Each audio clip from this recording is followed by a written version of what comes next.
Hi everyone, welcome back to the Puttering Penman. Today I wanted to tell you about what pens I would pick if I was starting my fountain pen collection over again. So obviously, when you start in the fountain pen hobby, you don't know a whole lot about how different manufacturers' nibs write, or which nib widths you like, or what types of inks you like, maybe even what color pens you like. So this is a hypothetical situation where if I was starting back my pen collection, but I now had all the experience I've had over the last several years in the fountain pen hobby, what pens would I pick?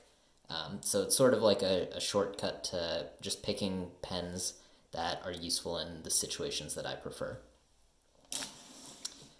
So, getting started, the first pen I would pick is my Pelican M120 Iconic Blue. This was a 2018 limited edition. I have a broad nib on it. Going back, I would probably buy a fine nib. The reason I bought the broad nib is because it was on sale for $120, where the pen originally retailed for $180, which I thought was pretty expensive for a small steel nib pen. In hindsight, $108 is actually a pretty good value for this pen because I use it a lot and I really enjoy the pen. So going back, I would have bought a fine nib.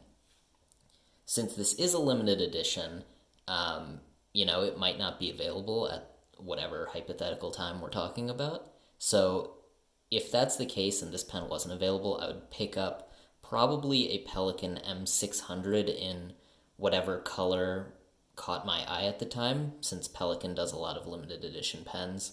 In the past they'd had, some turquoise pens or, like the white and pink or white and violet, white and tortoiseshell pens, which I all thought were really nice looking. If those weren't available, maybe I'd just go for like the standard blue stripe or red stripe, or green stripe pen. But overall, I would go with this Pelican pen. Some of the reasons are, I talked about this in my video about things I like and dislike about Pelican fountain pens. One is the number of cap rotations to open the pen is only 3/4, which I think is really convenient. You sort of get the security of a screw cap, but also the convenience of capping and uncapping your pen quickly. The pistons on Pelican pens are excellent. I like the ink windows that Pelican pens have. And also the nib is just really good. And I think the size is really convenient, sort of like a pen you can use in almost all situations. Small enough to carry around, but big enough to be comfortable for writing for, pretty long time, like 10 minutes, 15 minutes, even more. So that would be the first pen I pick is a Pelican M120, and if that's not available, a Pelican M600. Next pen I would pick is my Pilot Custom 823. This one has a medium nib, which I really like, and I would also pick the medium nib again. Some good things about this pen is it's a vacuum filling system, so it holds a ton of ink. Also, because it's a vacuum filling system, it has a shut-off. It's easy to fly with this on airplanes and not get any leaking ink out in your suitcase or backpack or whatever you're using to travel. But really, the reason I like this pen is because the nib. The nib is outstanding, absolutely the best nib in my collection, and my favorite writing pen.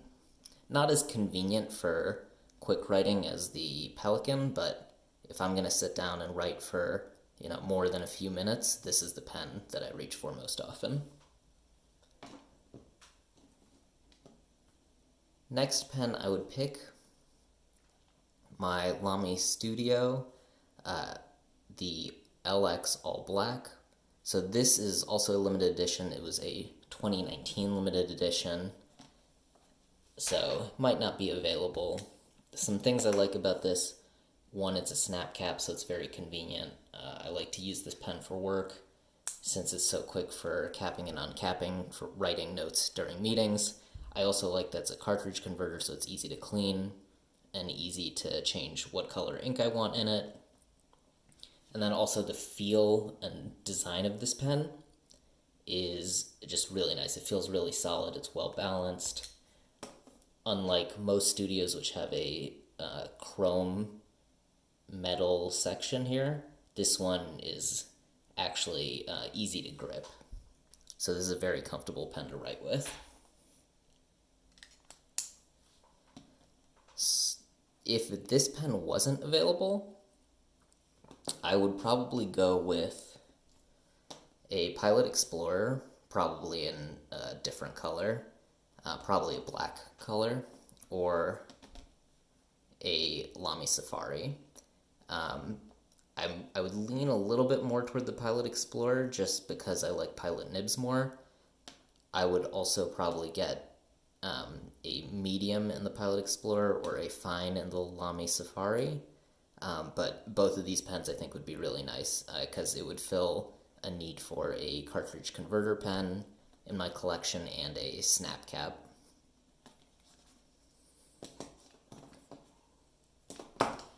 And then I think the final pen I would absolutely want to pick up is a Pilot Pereira. So this is a small pen. Let's just compare it to the Lamy Safari. So it's a pretty small pen. I also like that it comes in some demonstrator colors, and it's got a really good nib on it, a Pilot nib. I would get this with a fine nib because I think it would be good to have a Japanese fine nib in my collection to write in, thinner writing if I need to write smaller. Also, it would be good to have a demonstrator, like I said before, and it would be nice to have a small pocket-sized pen to fill that need in the collection. Overall, really nice pen. I'm not the type of person to collect a ton of pens, so I think starting out a collection again, I would probably only start out with 4 pens. Obviously, as time goes on and you see limited edition pens or any new pens come out, you might want to buy them, but starting out, I think these would be the pens that I really wanted to get in my collection again, and just stay with these until another pen catches my eye. So this is what I would start out with in my collection, knowing what I know now. In the comments, let me know what you would start out with if you were going to start your pen collection over. Love to see your thoughts. If you like this video, please subscribe to my channel and give this video a thumbs up, and I'll see you next time. Bye.